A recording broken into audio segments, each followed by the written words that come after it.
distinguished guests, and fellow changemakers.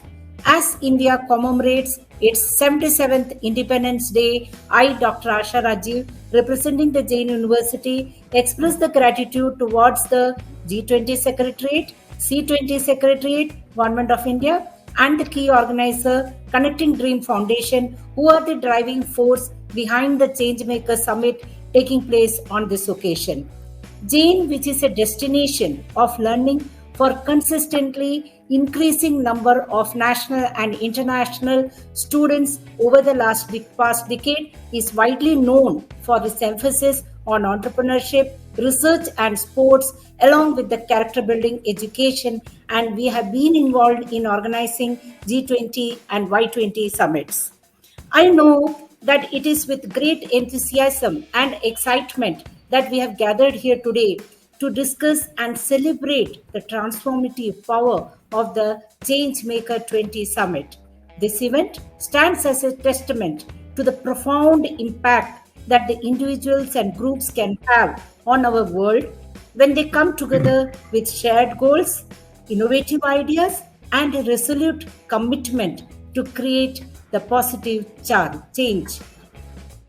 The Changemaker20 Summit is not merely a conference, it is a convergence of minds, a catalyst for progress, and a platform where innovation and activism intersect.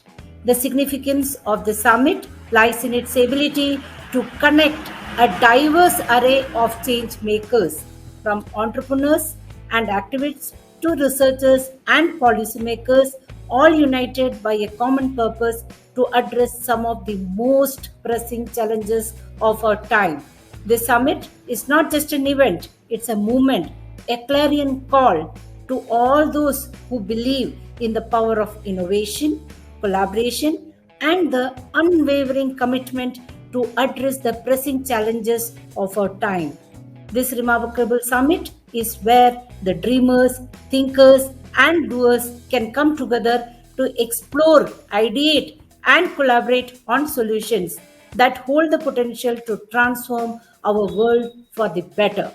This summit also reminds us that the change is not a solitary endeavor but a shared responsibility. So, as we gather here, we are reminded that our actions have a ripple effect that extends well beyond ourselves. Every commitment made, every project initiated, every insight shared can inspire others to take action, amplifying the impact of our collective efforts. Moreover, this summit showcases the incredible potential of the technology as an enabler of change. In a world increasingly driven by data and connectivity, technology can serve as a bridge to connect the individuals. That is why how we are getting connected now, from harnessing the power of artificial intelligence to address the complex challenges, to utilizing blockchain for transparent supply chains, to leveraging the virtual reality for immersive education. The technological possibilities are as vast as they are exciting. At the heart of this C20 Summit is the belief that every individual possesses the capacity to make a difference. It's a platform that embraces diversity, recognizing that real solutions are born from a tapestry of perspectives, experiences, and expertise. So this summit encourages there to transcend boundaries, both geographical and disciplinary, and to break free from the silos that can often stifle the progress. The summit is characterized by its dynamic range of activities.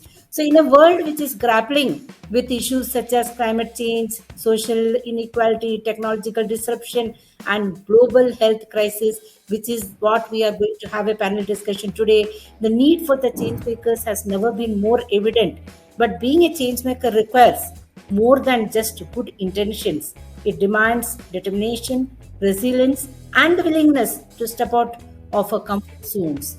It requires us to challenge the conventional wisdom, embrace diversity, and champion inclusivity in all our endeavors. What sets this C20 summit apart is its emphasis on action. While ideas are crucial, this summit beyond ideation and propels its participants to turn those ideas into tangible, impactful projects. From sustainable development and environmental conservation to social justice and technological innovation, this summit is a hub for a wide spectrum of causes. It's a testament to the fact that the challenges of a world are interconnected and solving them requires a multidisciplinary approach. In a world where our lives are increasingly fast paced, interconnected, and complex, the significance of mental well being cannot be overstated. Mental health is not just the absence of mental illness, it is a state of well being that allows individuals to realize their potential, cope up with the normal stress of life, work productivity, and contribute to their communities. In today's society, where demands on our time, attention, and emotions are ceaseless, maintaining a good mental health is not a luxury but a necessity. Despite the progress, stigma and discrimination against those with mental health challenges persist. Negative attitudes can prevent individuals from seeking help and hinder their recovery journey. Many people still lack a comprehensive understanding of mental health, often mistaking it for a weakness or a lack of willpower. Join करने के लिए बोला था Raising awareness is essential to dispel the myths and encourage open conversation. Young people today face unique challenges with the advent of social media. Cyberbullying, unrealistic body image expectation, and the constant pressure from the parents and from the society to present a perfect image can impact their mental health. Too much of expectations from the society, from the parents, are the reasons for the mental health issues for the young children. Education and open conversations are the key to addressing the mental health issues. By debunking myths and fostering understanding, we can reduce the stigma and encourage seeking help. According to me, building strong communities that foster social connections can help combat isolations and loneliness. In a study by the WHO, depression is predicted to be the single largest contributor to the global disability by 2030.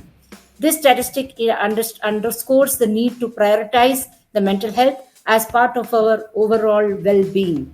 As we celebrate the summit, let us all remember that the work does not end here. The commitments made and the conversations sparked during this event are merely the beginning.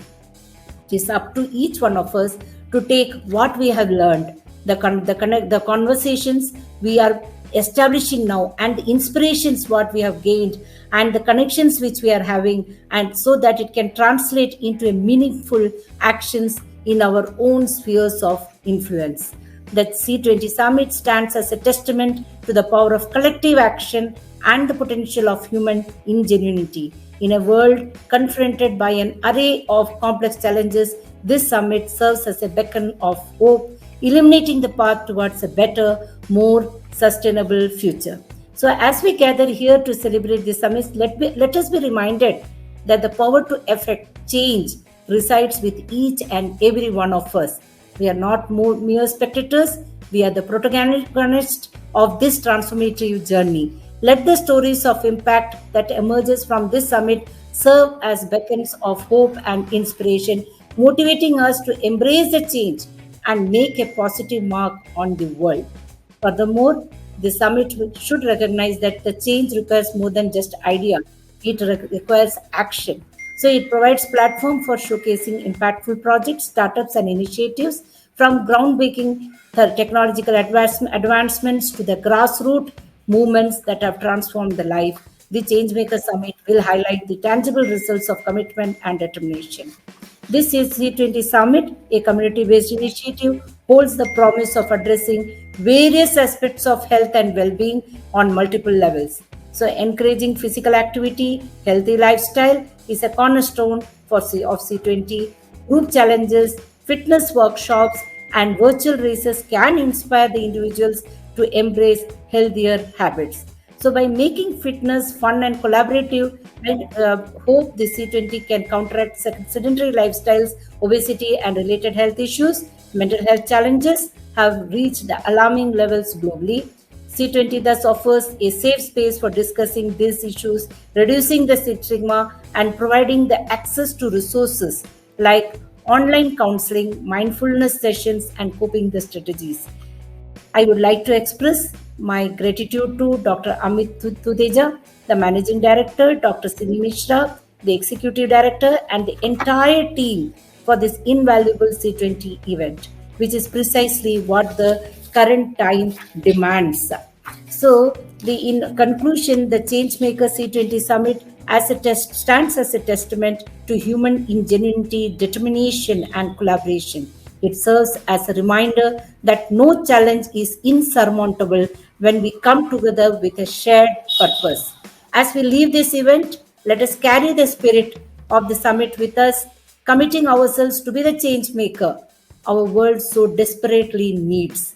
Best wishes to the entire team. Thank you, and let's make this summit a resounding success. Jai Hind. Thank you so much, Sumina, madam, and namaskar, good evening, good morning to all the viewers of this wonderful summit. And listening the words of wisdom and such an electrifying keynote from our mentor, our guide, and our source of inspiration, Dr. Asha Rajiv, ma'am. We are more spirited to actually declare it an Independence Day because we also want independence from mental disorders. So thank you very much, ma'am. We have set the context. I hope my voice is audible. I hope I'm audible. Yeah. So thank you very much, Asha Rajiv, ma'am. I, on behalf of Connecting Dreams Foundation and Psychology Department under the leadership of Pooja Varma, ma'am, I express my sincerest gratitude for your time and for the electrifying speech you gave. You were sounding like a grand psychologist with the choice of word you have used. And definitely, we would like to put up to the expectation and the milestones and the targets which you have given to our psychology department. And we feel more energized to not only for this session but to make you proud further in the days to come. So, on the behalf of all the viewers who are listening to you and they have texted me, a lot of WhatsApps are coming.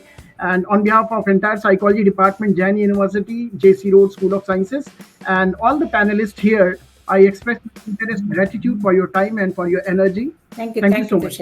Thank you so much for coming over. So, after getting such a good tonic, I should say, good wave of positivity from our mentor, Dr. Asha Rajiv, madam, let me now set the tone and pitch for the panel discussion. So, I will quickly go through the profiles of the panelists today. I would first invite and welcome Dr. Pooja Varma, madam. She is the presently head of the department and associate professor of psychology, Jain deemed to be university. She has got 16 or 17 years of experience in the field of mental health, in the field of applied psychology, mental health, and cognitive and clinical. Pooja Varma ma'am is also, if I talk about her publication, she has got 30 plus publication including books in psychology, clinical psychology, and she has got numerous projects with topmost organizations like she has organized numerous conferences with organizations like NIMHANS, AIMS, and a lot of other things. And she has been heading our department, so she is the pillar of our strength and resilience, and she always makes sure that her team is always winning. So this was Dr. Pooja Varma ma'am, and her special achievement include, her CV is so profound that it will take time to go through everything. So she has been awarded gold medal in Delhi University in applied psychology in BA honors, and she has been awarded scholarship in MA applied psychology. We are glad to have you here as an esteemed panelist, ma'am. Welcome to join this panel discussion. Next, our panelist is Sukriti Khanna, madam. She has just joined our department, and she is PhD in organizational psychology from Chandigarh University, Punjab. She has also done postgraduate diploma in guidance and counseling from Jamia. She is net qualified, and she has a lot of achievements, member of board of studies, and she's also a classical singer, classical Hindustani classical music national winner of photo story competition, Sangeet Prabhakar, and whatnot. She has skilled in she has skilled in positive psychology, which she learned from Harvard Medical School, and she has done her gender equality and human rights training from United Nations Institute of Training and Research. and she has a lot of other things which I would, on some other opportunity, I would read out. Next, I invite another faculty of psychology department, Jain University, Shruti Shava madam, who's teaching assistant and almost finishing up her PhD with the Jain University. So she has been a freelance psychotherapist at decovita.com. She has she was office bearer at Indian Association for Career and Livelihood Planning, published a lot of research papers, and she is certified REBT practitioner, and lot more has to come to her way. Thank you so much, and all the panelists, I welcome you wholeheartedly on this wonderful panel discussion on mental health. So as said by our patron and our advisor Asha Rajiv madam, I would be quickly setting the tone and pitch, and I shall be asking you a few questions, and I would like you to illuminate the audience and viewers by your wisdom. So, well, mental health, whenever we talk about mental health, generally people are afraid to talk about mental health issues because they are afraid to be bracketed or labeled as insane or something. So because of this, lot of people are silently suffering, and a lot of people are having different kind of issues. A lot of people are having depression, and depression is one of the biggest disorders. It's like a tsunami.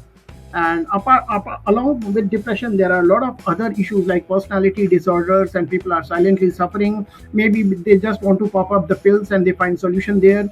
Particularly in the third world countries and second world countries, people bank more upon shamans, mystics, and other practices, because of which this mental illness, it aggravates, and because of later on this neurosis which could have been contained, it develops into full-blown psychosis from where there is no recovery. So I would like to invite for my first question, I would like to invite Miss Shruti to illuminate the audience about what exactly. Okay, Shruti madam, are you there? Yes. So, Shruti madam, can you just let our audience and viewers know what exactly is mental health? I hope I'm audible. Yeah. So, let's talk about mental health. You asked what is mental health. So, when we talk about mental health, we're really looking at our emotional, psychological, and social well-being. You know, how we handle our thoughts, our feelings, and our behaviors, especially when life throws its curveballs. It's like the foundation that lets us be effective in our daily lives, have those meaningful connections, and deal with the ups and downs that come in our way. It's an essential component of our overall well-being, contributing to our ability to enjoy life, achieve our goals, and cope with adversity. And I would like to again mention here, like Asha ma'am said, that mental health is not just the absence of mental illness, it's about finding a balance between emotional, psychological, and social aspects of our lives that lead to a fulfilling and meaningful existence. Many research studies over the years have highlighted just how crucial mental health is for our overall well-being.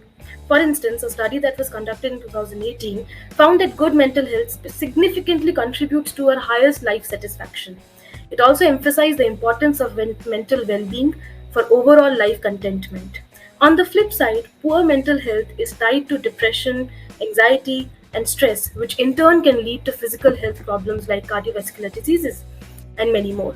So to wrap up my answer quickly, mental health isn't just about feeling good. It's about how we think, how we feel, and engage with the world. It plays a massive role in our overall quality of life, and that's why it's so important for us to address mental health concern and work towards creating a positive mental well-being, not just for ourselves, but for our communities too. Wow, that was quite remarkable, because if one person is suffering in the family, it's not only him suffering, it's a trickle down effect and an added burden to the entire family, be it financial, be it mental agony, be it isolation, be it dejection, be it social taboo. So that was very good definition, Shruti Shava ma'am. So passing on this baton again, I would come to Dr. Sukriti ma'am. So why mental health and its promotion is incredible for humanity? Hello. Am I audible? Yes, you are very much audible. Thank you for this question, and also thank you for this opportunity. To take on from what Shruti ma'am just said, mental health is extremely important for the very first reason, to end the stigma that is associated with mental issues. So it's extremely important to promote mental health, so that as fast as you're rushing to a doctor after a fracture or after a viral or after a flu, we should be rushing to a psychologist or a psychiatrist as quickly as that. So that is the first and the foremost reason for promoting mental health, so that the stigma that revolves around mental health can end. Secondly is to develop a community resilience, so that right now the times are so turbulent. There's natural disasters, there is political disasters, there are social disasters that our world, our nation is constantly dealing with, and it has become extremely important to make everyone aware about mental health and promote mental health, because right now the turbulence is so high, and as a community we have to become a lot more resilient, a lot more stronger in terms of mental health. And being a corporate psychologist, I have to say this, that having awareness about mental health and having resources about mental health reduces the economic costs. Right now we are taking a lot of we're taking leaves, we are our productivity has reduced. A lot of times it's the mental health issues. Right now nothing is just physical, nothing is just mental, it's all psychosomatic. What is impacting me mentally is impacting me physically also. So in the times when everything is psychosomatic, we have to take care of ourselves. We have to initiate this conversation that mental health is as important as physical health. Thank you. That's a commendable answer, ma'am, and you have very rightly correlated physical health with mental health, because whatever happens mentally, if you are lonely or if you are isolated, if you have agony, if you have depression, it appears in the form of lot of psychosomatic disorders, headache and other things. Gastric, arthritis, even cancer is attributed by people. So that was very aptly, so that was very rightly decided. So moving on the way, I would like to ask our third panelist, Dr. Pooja Varma, ma'am, what are some ways through which we can promote mental health? Yes, am I audible? Hello, Pooja ma'am.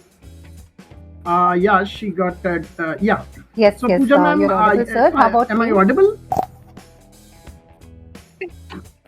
Yeah, you are very much audible, ma'am. So our viewers and our listeners would like to know, ma'am, what are some of the ways? So this is a very, I would say, the crucial question in today's time. Everybody would like to get an answer about it, because a lot of we say the this kind of the issues that are being existing. So what we usually say, the mental illness is not a choice, but how do we recover, or what are the options that are available, is something that everybody would like to know. So mental health, as Dr. Sukriti pointed out, that it's just not a issue that affects all of us. It's just like a physical illness, as simple as that. So even the researchers have proven it, how much that it has become a psychosomatic in nature. So what is being required in today's time is the two kind of things, that are two components that will be very easy for us to adopt, is how much that we are trying to destigmatize the mental health, as well as how much we are trying to foster these fruitful conversations about it, like more and more discussions, or more and more the kind of awareness that needs to be spread.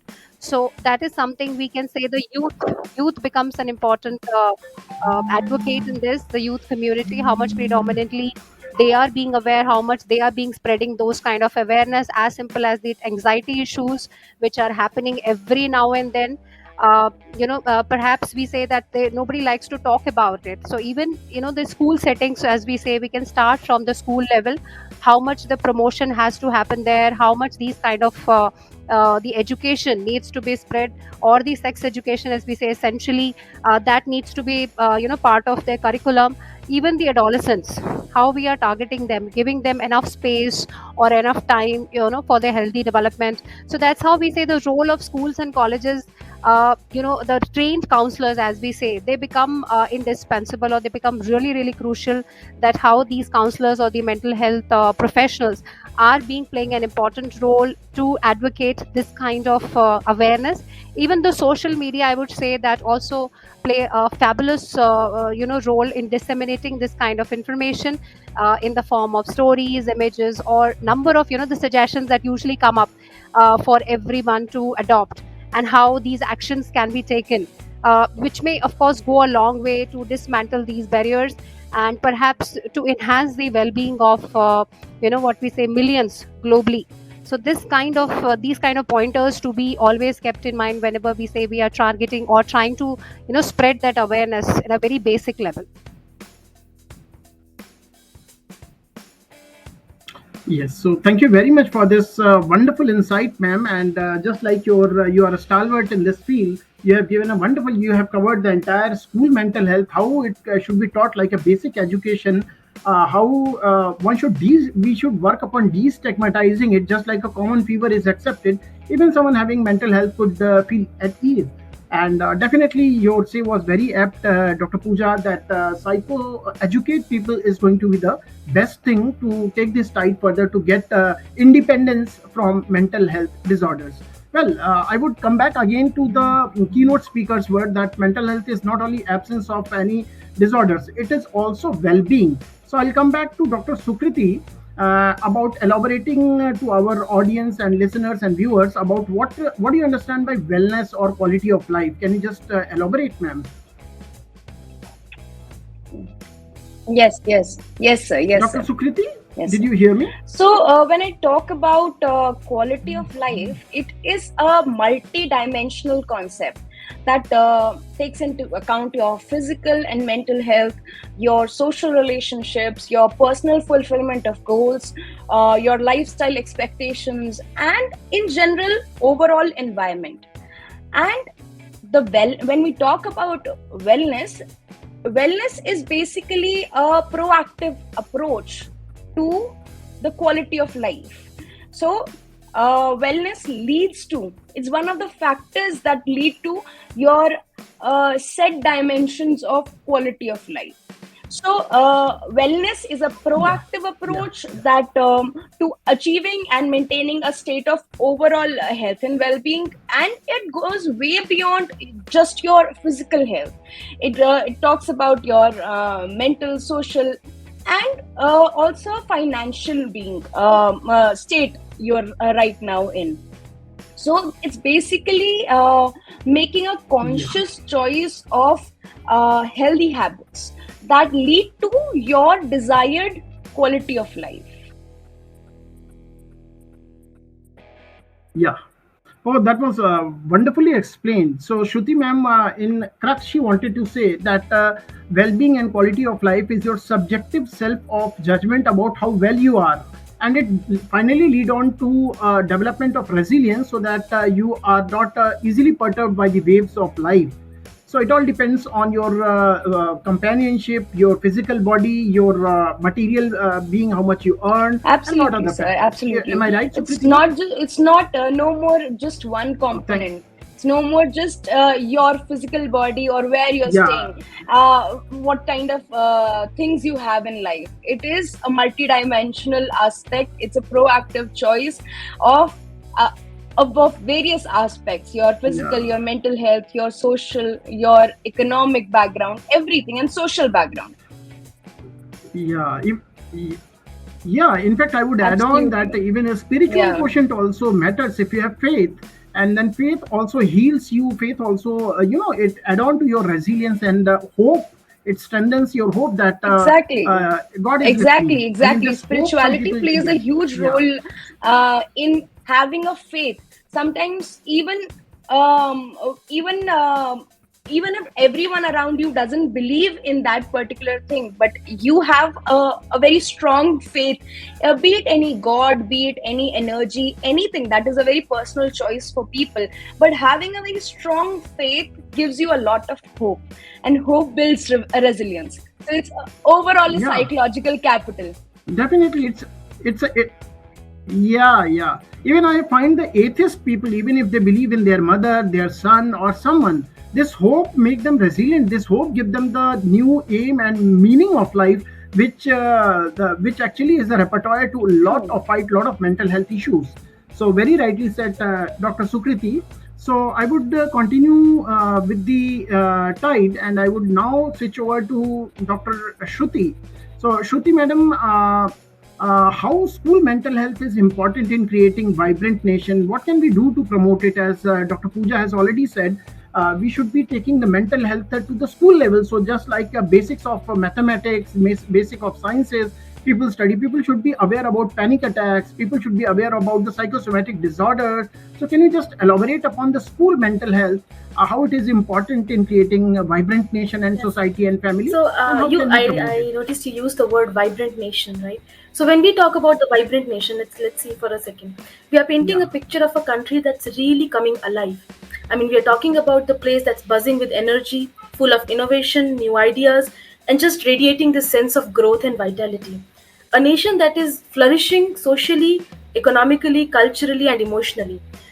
And the significance of school mental health in shaping such a vibrant nation cannot be overstated, right? It serves as a foundational element for individual growth, progress, as well as the progress of society. It goes hand in hand. So, firstly, school mental health, like I said, plays a crucial role in nurturing the potential of young minds. Prioritizing mental well being within educational settings enhances cognitive development, academic development, and interpersonal skills. By equipping these students with emotional resilience and effective coping mechanisms, we empower them to navigate through the challenges of rapidly evolving world. As we know, every day it's a new change. Every day the world is changing. Wonderful. It has become very fast now compared to how it has been. So as students develop a strong sense of self and emotional intelligence, they are better prepared to become responsible and engaged citizens who will contribute positively to their communities and the growth of it. Furthermore, school mental health initiatives align with the broader societal goals as well. A well-rounded education encompasses not only of academic excellence, but also emotional well-being. And now allow me to talk a little bit about how practically it's possible. What about the practical steps that we have to take in promoting school mental health? We all understand its significance, but how we can practically incorporate into the real school system. So by integrating mental health education into curriculum, first of all, like my ma'am said, psychoeducating our people, psychoeducating students, and spreading awareness through those curriculum, providing the access to support services, we can demonstrate a commitment to holistic development, which in turn will fuel the social progress and economic prosperity. Open dialogues about mental health through workshops can empower students, remove the stigma around mental health, and as well as for the educators with resources to address concerns effectively. Incorporating activities like yoga and mindfulness can also contribute to a balanced well-being, benefiting both mind and body for students, especially from a young age. Instead of when it's needed, right? Instead of using it as a cure, we should use it as a preventive measure, right? By implementing these strategies, we can cultivate a very supportive environment in schools that can nurture students' emotional growth, academic success, and just overall well-being. Ultimately, which will obviously contribute to the resilient and thriving society.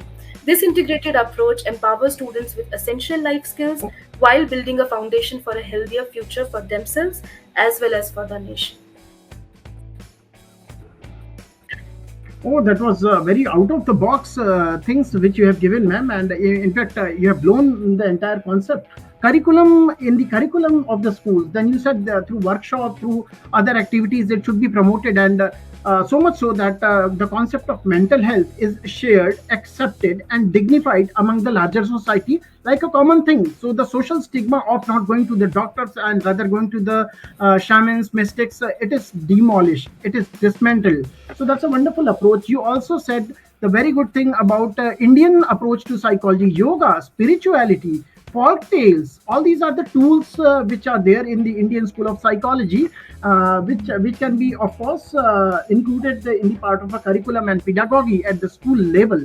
So that was a very beautifully expressed, Shruti madam. Thanks for the wonderful input. And I would now turn back to Dr. Shruti again, because I was very impressed by your concept of it. So explain some symptoms, ma'am, to find out deteriorating mental health. When should one see the trigger alarm or the red flags So what are some symptoms through which one can be alert that one seeks a counselor or a clinical psychologist or a psychiatrist? To know the signs and symptoms of these disorders. Recognizing the signs of a deteriorating mental health is extremely essential, as it empowers us to take proactive steps for ourselves as well as for the loved ones or the people who are around us.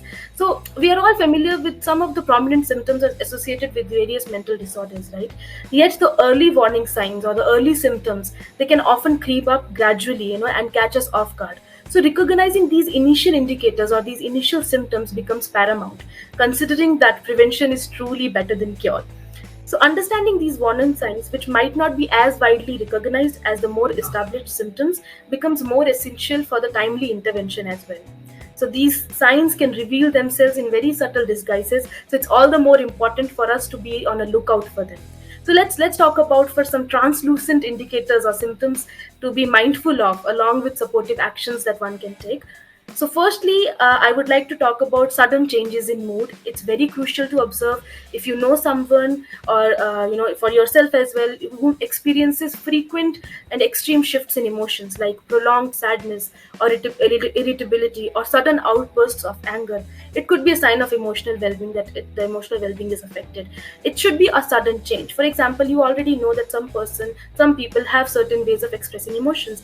If you see a change in the already in a pattern of somebody's personality, in a pattern of somebody's behavior or the way they express emotions, that sudden shift to an extreme expression of emotion can very well be considered as an early sign for an emotional disorder or an underlying emotional issue. Secondly, we should watch for social withdrawal. Another very crucial thing that we should look out for. When individuals start distancing themselves from social interactions or the hobbies they used to enjoy but they don't anymore, or spending time with generally in friends and family, it might be a signal that some underlying mental health problem that needs to be addressed, right? Because suddenly there is a change, there's a shift in how they used to carry themselves. Third, we should keep an eye out for concentration. Struggling to focus, struggling to making decisions or completing tasks that used to be manageable. Earlier it used to be very manageable, it used to be easy, but suddenly there is a shift. Suddenly I'm losing focus, suddenly I'm not able to make the quick decisions. This might also indicate some underlying emotional strain. Apart from that, sudden decline in academic or work performance is another sign. So if you notice there is a decrease in grades or a lack of interest in work or studies, it could also be related to emotional challenges, right? To add on to that, there is substance misuse. Suddenly, excessive dependency on substances like alcohol or drugs. It can also be an attempt to cope with emotional distress, right? So very quickly, I would just like to mention few helpful steps that can help you. Like, for example, open communication is paramount. Engaging in conversations with empathy without judgment can provide a safe space for individuals to express their feelings. Also, obviously, there is encouraging to seeking professional help. It's always important to encourage people who you might think need professional help to empathetically promote them to seek professional help so that timely intervention can happen. Furthermore, like Sukriti ma'am mentioned, Pooja ma'am also mentioned, keeping an eye on physical symptoms, right? It's quite important. For example, unexplained ailments like headaches, stomach aches, changes in sleep pattern, some skin disorders, some acne that's coming. It can also be related to deteriorating mental health. If these symptoms persist, considering a consultation with mental health professional, obviously recommended. So to conclude my answer, being vigilant about these visible signs allow us to take proactive steps. Open conversations, encouraging professional help, and addressing physical symptoms can also play a pivotal role. So with this, let's contribute to a society that prioritizes well-being and support for ourselves and for everyone else around. You have helped me a lot because you have also summarized, you have done my work. So I'm very grateful, Sukriti, Shruti madam. So you are a great team. So we can say that one should see the early signs, as you have said. We should be seeing what is the concentration level like. If a person is not able to concentrate, if a person is too isolated and lonely, if a person is not enjoying the things which he otherwise did, and if a person is having abrupt change in habits, etc., it should be a person's family member, close relatives, friends should be aware. Too much use of substance abuse, drugs, etc. These are the red flags. One should be alert and one should provide a timely support along with the empathy which you said Generally, people are no to such kind of a people, but there should be empathetic approach. For example, if you find someone with a tobacco or other addiction, then maybe he's silently going through something. There should be more friendliness and more empathetic approach. Maybe it's a borderline thing and he can recover fast.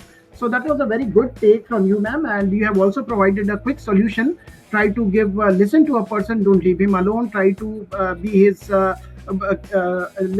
to him, engage him in an empathetic way, work upon his routine. So that routine, and yes, definitely there should be some work. So these are quick tips which I got from your lesson. Thank you so much, Shruti ma'am, for illuminating us. So going further, I would like to say, I would like to go back to Shruti madam. I would like to go to Sukriti madam. What can be done to ensure good mental health at community level? Because personal level, people can go and all. Can you just elaborate and let our viewers see what could be done for community level mental health? First of all, making it a part of the curriculum. That is first and the foremost need of the hour, that it has to be as important as teaching mathematics, science, social science, anything. First, make the person who knows how to handle, who's good at managing life, managing what life throws at you. So that is the first thing, that it should be a part of the curriculum. And secondly, second thing is that we have to provide an easy access to the resources, be it health centers, be it psychologists, psychiatrists, helplines, toll-free numbers. And it has to be, these resources has to be available on all the levels, starting from prevention, as Shruti ma'am just said, that it's better, way better to deal at the prevention level, at the cure level, prevention level. So first of all, dealing at the prevention level, then at the cure level, and also the crisis intervention. There has to be proper availability of resources. Most of the times, people don't even know where to seek help. So easy access to the resources that are available. Having such conferences, having such availability for such talks for everyone, that is the need of the hour, so that at least there is a conversation that has started now, which was earlier probably a dream for so many people. Just having to know that people are talking about it, our experiences are not individualistic. What I am going through as a teenager, as a young adult, or as an adult, are common. One of the attendees have asked, put in the chat, just to be precise, he wants to know when was this disease discovered. I think one of you can quickly enlighten this person and talk about it in brief, and then we can move towards the closure. Okay, so see, as the society progresses, I would say there are many people who does, just like a COVID vaccine time, a lot of people were doing philanthropy also, and under the name of selling the vaccine and all, lot of black marketing was also happening. So, well, mental health disorders gain a prominence during big human losses like World War II and other places. Then onwards, couple of people and couple of organizations took it up. For example, post-traumatic stress disorder among soldiers and all, they were observed very keenly. And then, of course, because of human suffering, slowly and gradually people picked up that it is not the physical deformity. Later on, I agree with you, whoever has asked this question, it's an intelligent question, that there are a lot of marketing done on the name of mental health profession, and some people, even if they are not suffering, just like doctors make bills, even if people are not suffering, if they don't have disorders, they create disorders, complicate it and mint money. Yes, but this society is made up of tossed, it's like a tossed salad like situation. So you have to be very particular about exactly if it is a mental health, you have to seek professional guidance, go to the counselor or a psychiatrist or a psychologist, and then only you should invest. Don't invest in an unwanted way and to the unauthorized people, because these days in the name of psychology, lot of unqualified people are also practicing as a counselor, and they bring bad name and they make money, and then there is no recovery. In fact, the case worsens. So that was my gentle take to your question. So, well, you can write or mail also. I can provide you much more elaboration. But as of now, I have a few questions left for the panelists. So I'll get back to. Thank you so much, Sukriti madam. It was very innovative and insightful. So I'll get back to Dr. Pooja Varma ma'am, the head of the Department of Psychology, Jain University.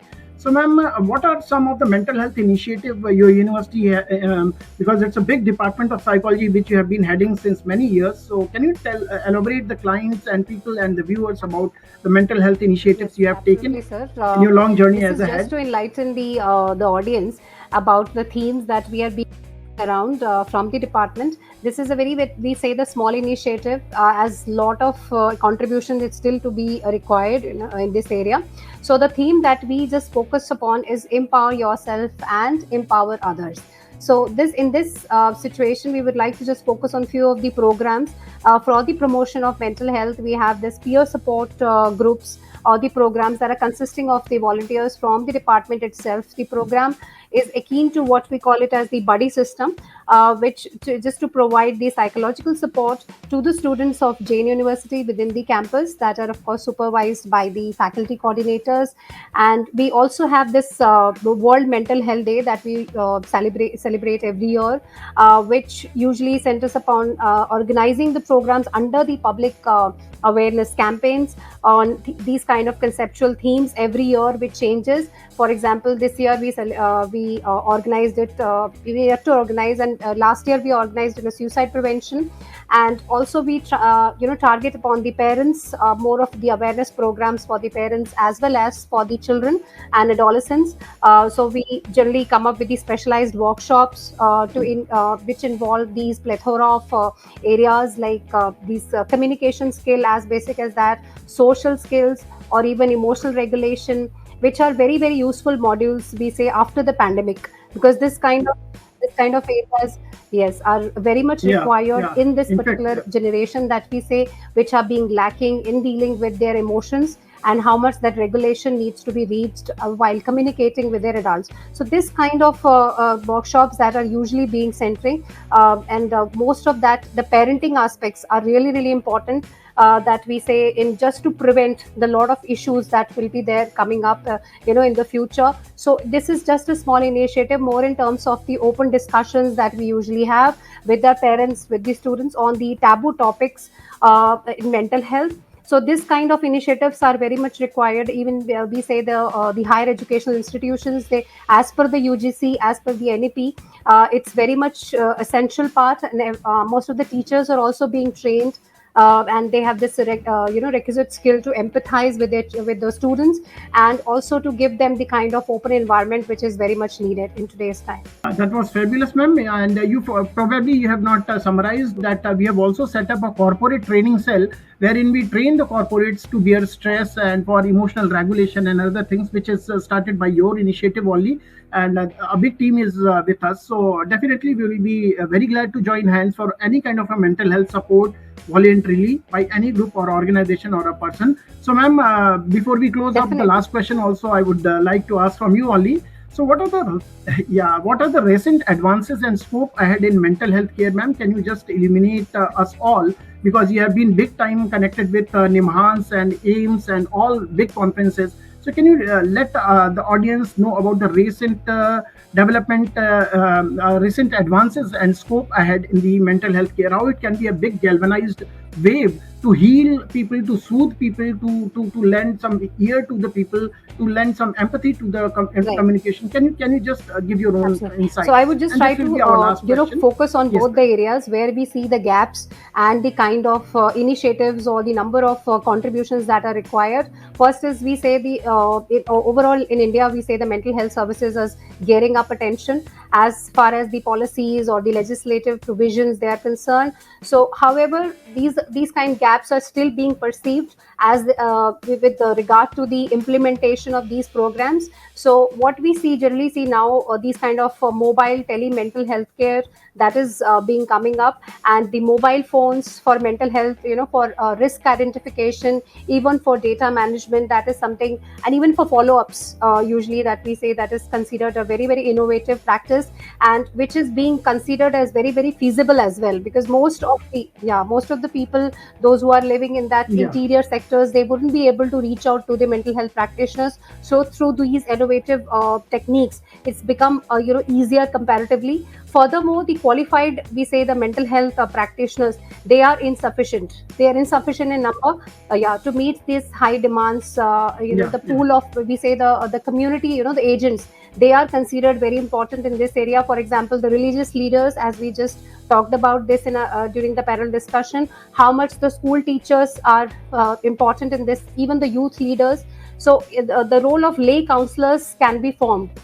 They usually form a very important role of with having that short-term skill-based trainings programs or something, so they can come up with these kind of contributions more. So recently I've heard this this Dua project in Gujarat that happened. So with this kind of an initiative, that is what a magical, we say, the religious ailment, how it got treated with the modern psychiatric interventions. So this kind of initiatives can be taken up, wherein the patients are treated within that, we say, dargah, or within that religious place, where these services are easily accessible, where the sensitizing these leaders become very much important, or the faith healers, so-called faith healers, it becomes really important, where we are sensitizing them about the training, about the basic kind of help that could be given to them. So that's how it may go a long way through these kind of approaches, which may be easier for us to tackle these kind of obstacles which keeps on coming up for seeking that kind of a support, because that is something at a very grassroots level, how this approach needs to be tackled. So especially in our culture, we say the faith healers are considered next to God. So if they are being sensitized in a very in that kind of an intervention level, that how proper kind of knowledge could be imparted to them, and the patients can be helped at a very, very we say, initial level itself, or the early intervention could be provided to them. So so we say the NEP 2020 also talks about it, the mental health services, which form an integral part of our education system.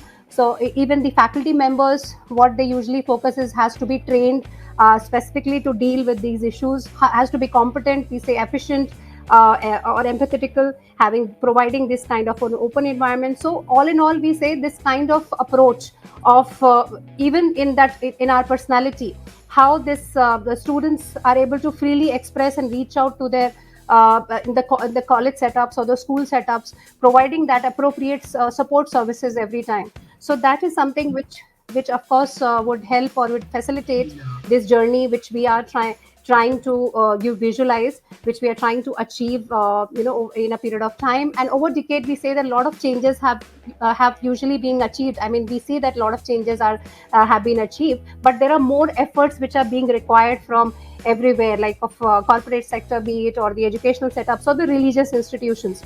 So if we all integrate all these community efforts, so of course it would be really, really instrumental in bringing the changes in the mental health services. Oh, that was it was commendable. It was commendable inputs, ma'am, and you have really aligned in a country like India, where people are have so much belief that it is a lot of beliefs can be turned into healing, and healing the wounds, internal wounds and loneliness people are suffering. That was commendable input. So once again, ma'am, it was very nice to hear from you, and I, on behalf of Dr. Tosendra Dwivedi, moderator of this session, I would quickly summarize the findings. So we have defined about mental health is not only absence of illness, but also the wellness should be there, as told by Asha ma'am and highlighted by others. Shruti ma'am said that not only self, but family and society also suffers because of a suffering of one person. Then Sukriti madam further elaborated the concept of well-being. Then Pooja ma'am has again said educate people, take mental health to the school curriculum level, destigmatize mental health so that people can freely say that yes, I'm having this symptoms.